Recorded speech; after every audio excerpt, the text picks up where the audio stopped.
And good morning, Hoosier fans, and welcome to another fill in the adjective edition of Hoosier Morning After. This is Hoosier Morning After Nebraska and Penn State.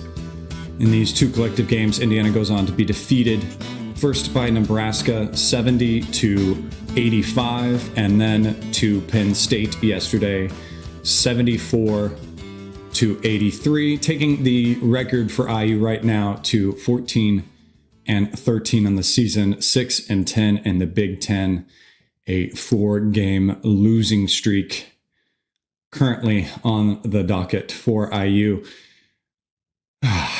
What a tough one. What a tough thing to get up and have to talk about, guys. What a tough situation this program is in. And I know there is a lot of struggle and a lot of arguments going on within the program, within each other, within the fan base and everything. And it's tough to look at things and see the bright sides. We'll try to, on this show at least, look at some of the analytical things. And believe me, the struggle, just as much as stringing together a full 40 minutes of game, is a struggle for IU. The ever lacking and disappearing optimism that you've grown to know and expect from me is slowly disappearing as well, but I will try to keep hold of what I can for the most part. Jen in the chat there starting it off too, saying, at least on a good note, I think Malik has really improved his year. That is a positive to sit on, but in these games, the team, at least to a degree, showed some fight and effort. The problem is they aren't stringing it together in long enough stretches. They get themselves down so much, and then when it's too late, they try to fight back and have brought these games, both of these games also individually, within one possession games or very close to that, but they just fall apart and can't close it out and can't get over, I'm not going to say it, can't get to the next level, can't find the next click of volume on the amplifier, whatever it be. And as bad as it is to have to repeat that saying and how much it is happen to be true, this team just can't get over that hump. Nebraska, that game really kind of showed us the difference in what a team can look like that can hit shots and moves a lot more on the offensive side. Nebraska didn't stop moving on offense, while IU would go down and you'd see the wing players just kind of sit in the corners and would struggle to get into any offense or get anything going, and missing shots. So, I mean, that just kind of shows you, was really kind of showing you the difference in what we would like to see from Indiana, a team that can move with and without the ball, a team that has a player that's a knockdown shooter. Hats off, obviously, to the Nebraska player that is just fearless with his shot. Obviously, IU players, a little bit of the opposite for them. And you couple all of that with an unacceptable in the Nebraska game, 14 for 24 on the free throw line. That's the result you're going to get in a game like that. Flip side, in the Penn State game, at least in the first half, IU goes 9 for 12 from the free throw line. So it looks like they're cleaning that up, and we're feeling a lot better for that, giving us at least hope. But as is often the case, water finds its level, and IU goes a abysmal 5 for 13 in the second half, leaving those points up there. And you, again, couple that with the fact that IU only made 2 threes. It was really looking like towards the end of this game, or at least towards the back end of the second half, that we may go this game without a made 3. A very late 3 make by McKenzie. I forgot what minute mark that was. I don't have that in my notes, but he made a 3, and then CJ Gunn made a 3 late in the game as well to give IU only 2 3-pointers in this game. And I will say, though, despite all that, if you look at the stats, IU did a pretty good job. They did a pretty good job breaking down Penn State's aggressive pressure. I thought they did a really good job in getting into the other half court where we've struggled with that before. Now, there were a few more turnovers than we would like, and I think a lot of those were unforced by Penn State, and that was just us getting into situations that we shouldn't be, moving into places we shouldn't be in for those ball. But I think kind of the story of it was in the first half, where was kind of being a monster down below and was really kind of forcing Penn State to struggle on offense and try to find their shots and being that presence. And then it was foul trouble that took him off the court.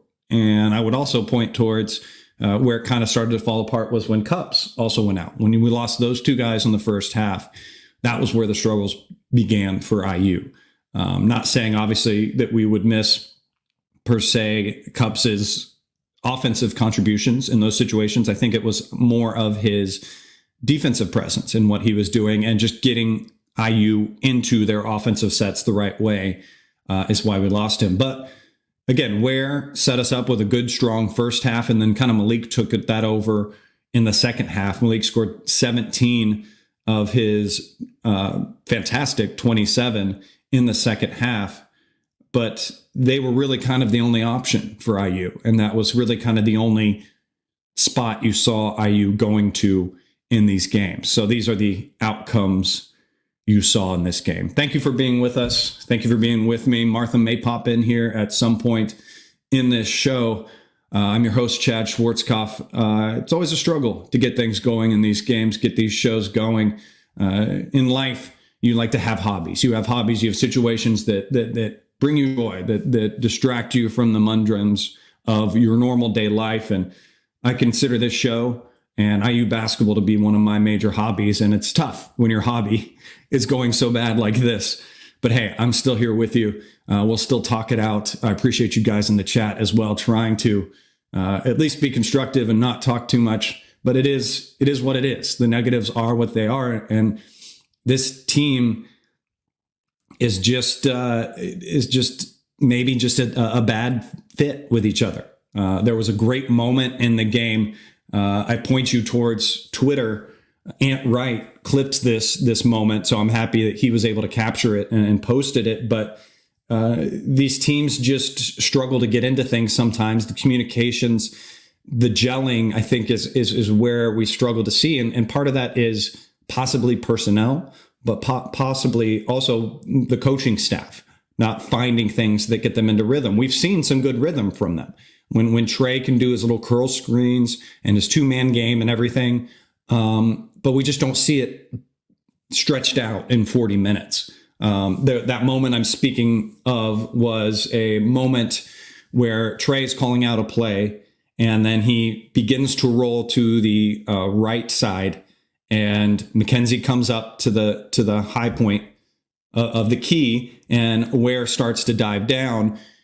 As you see Trey start to dribble to the right, you see he's already frustrated. He hands it off to Gabe Cups and then immediately turns and calls timeout and then throws his arms up in frustration. And I think that's probably a moment that was caught that has happened many times with this team, just struggling to be on the same page with each other. And you see that with the standing around, the movements coming up for screens that don't really do something, just kind of going through the motion situations. And I think a lot of that is on the players that are on the court, but I think that is also a lot to do with the coaching staff. And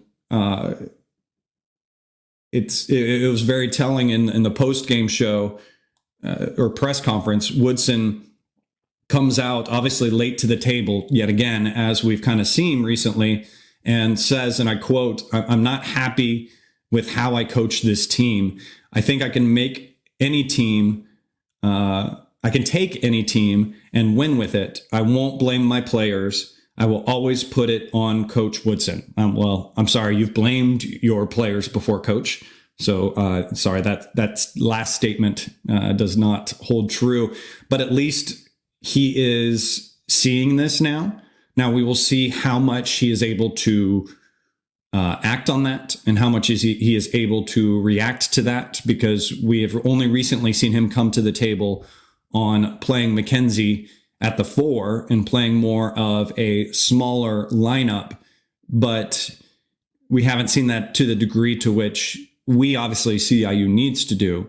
So we'll see. I don't know. I just don't like how slow he is in these realizations and these changes. Now, I will say you can see, at least from this game, that IU is trying things. They've brought back the hedging. Hedging has been gone.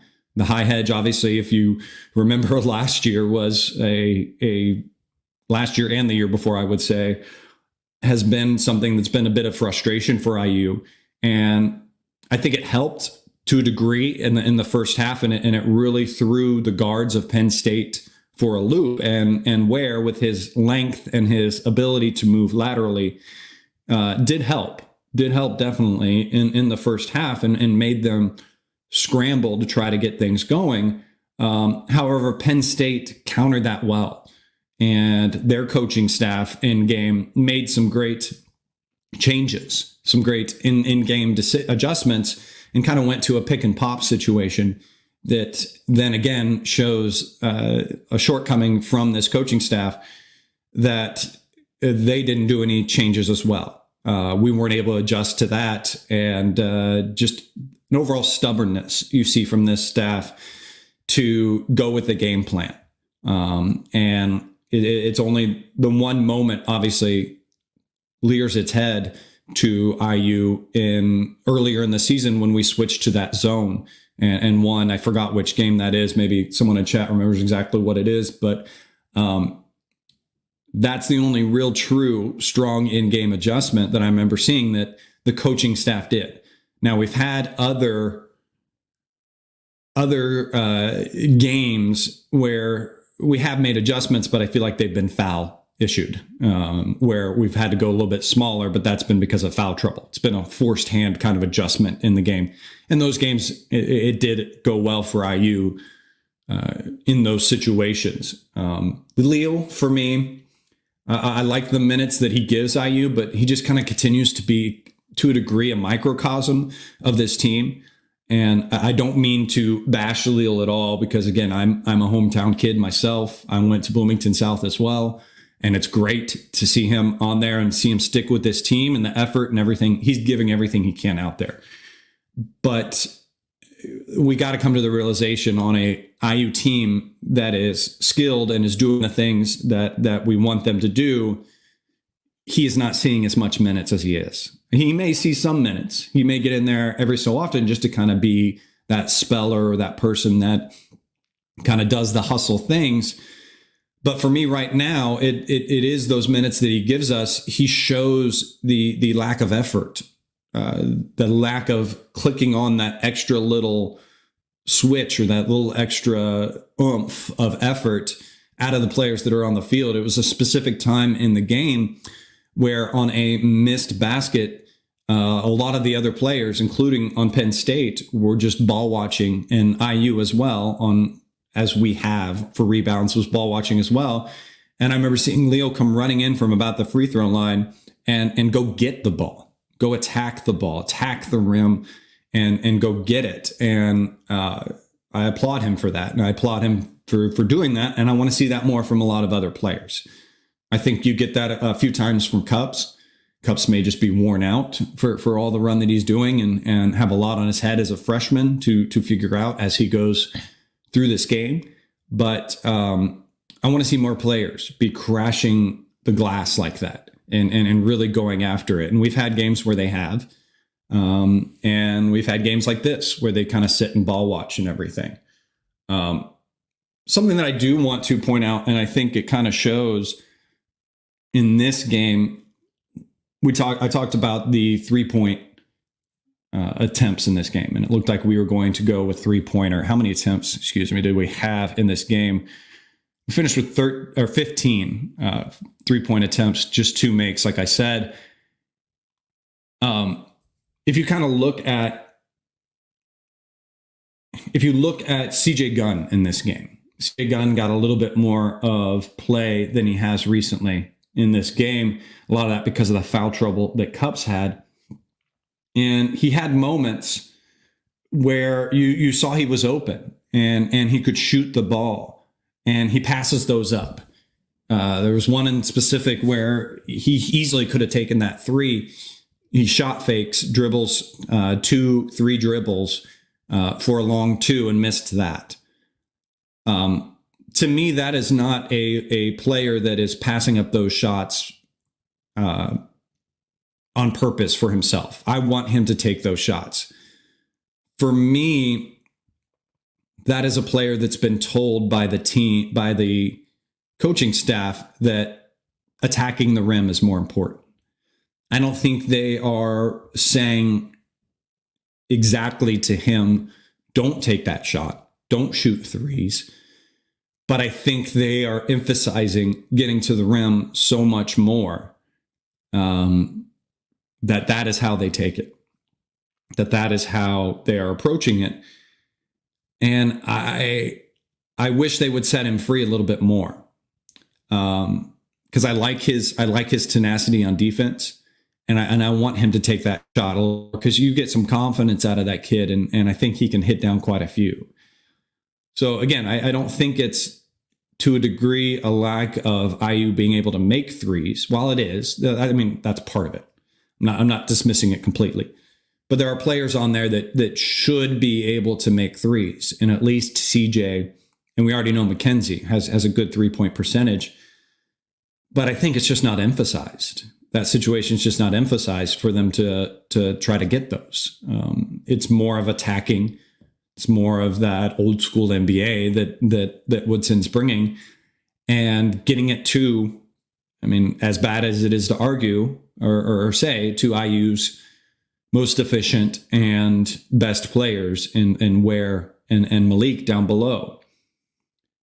And that kind of brings me to numbers. I mean, you look at the shooting percentage. IU shot 51% in this game, and Penn State shot 45%.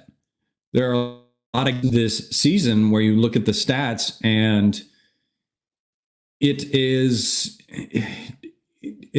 standard that you would look at that and see, okay, in the BigTen, that's a win for that team shooting 51%, because you expect everything else to be relatively average with it. Now, I know a lot of that has to do with IU making 12 turnovers and all those missed free throws, and obviously the 3-point shooting. But when IU is getting their shots and having their shots minus all those other mistakes, they're a high efficient team. And then they do make it, but that is solely based on the fact that our two best players are the ones playing under the rim. And it's obviously those games like the Purdue game and others earlier in the season when the opponent has better big men, where IU has struggled with those situations and finding the back of the basket. Now, to keep some positive, again, like Jennifer said at the beginning, Malik has come along considerably. I mean, a great game from him. 27 points, 9 for 14 from shooting, and 9 for 12 from the free throw stripe. I mean, that's good for him. Obviously, those misses contribute to the overall misses for IU, but that was good shooting from him. So again, I liked that, trying to stay some positives here. I liked Ware's first half, the time that he did have in there. He struggled in the second half, I will say, overall, but 7 for 11 from the field, highly efficient again. He is very highly efficient and made 2 of his 3 threes. So did pretty well on his end as well. He controlled the ball too, 2 blocks, 0 turnovers, but it was the 4 fouls that kind of made the struggle, made him sit on the bench like he did in this game. Trey, I think, tried with his effort and everything. Obviously, he seemed frustrated, again, by that clip and that moment that I talked about in the game. Just happy that he's not injured. Happy that he's doing okay when the opponent fell on him there during the game. Thought he was aggressive getting to the rim, which I like to see from him, but he also gets trapped going to the rim. A lot of times gets forced down there with not a place to go. just out of desperation in the offense, and then puts himself pinned down between his player, the baseline, and nowhere to pass it. And I think that is shown in his 3 turnovers, but at least he had 5 assists in this game. So again, you start to look down at the micro numbers in this game, and things don't look terrible if you look around the 3-point shooting and the free throws. It's just IU needs to string together some better things and some better adjustments and get some guys some shots. I mean, there's McKenzie going out as well, like he did, scoring only 7 points in this game. Took the first shot in the game, and then, as they said, in the second half, it wasn't till pretty late after the 10-minute mark in the second half where he took and made his next shot. So making 3 baskets, and that 1-3, that was, again, a late 3. So IU needs to involve him a lot more in the game. They need to get him some more shots. It's going to open up, again, some things a lot better.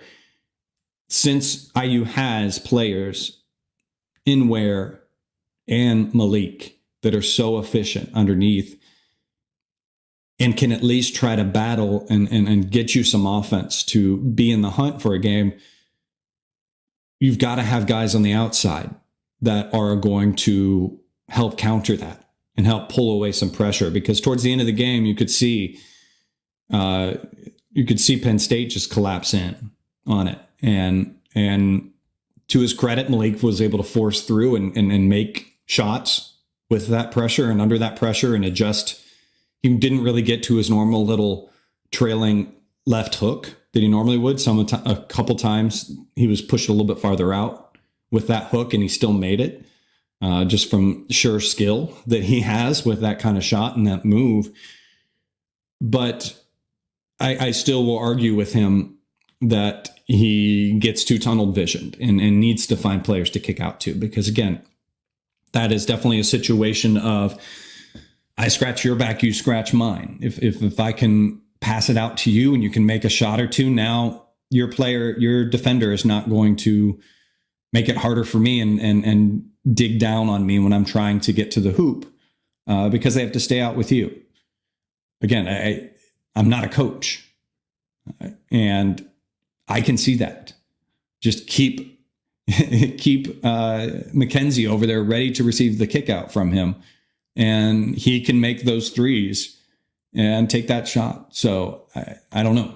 I don't know why it makes so much sense or not sense or where it is on this team. And yet we still struggle to find what we can from this team. And while it is aggravating, I'll continue to try to stay positive with it. And there still is some season to go.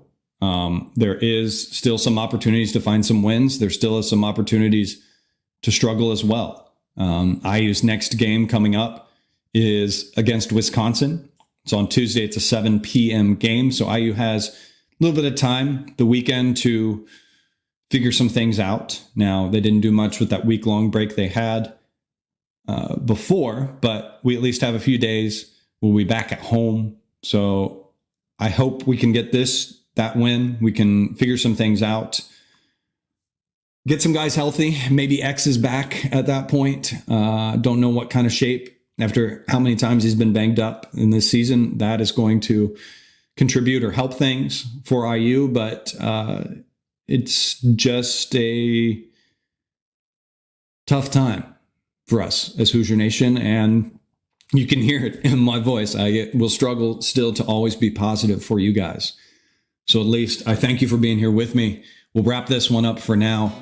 Thank you to you guys in the chat. I see the Bison and Greg and Jennifer. Some great discussion, guys, in there. I appreciate you guys being with us, sticking with this program, sticking with me on this show as we struggle through to try to find some good analysis in this Hoosier team.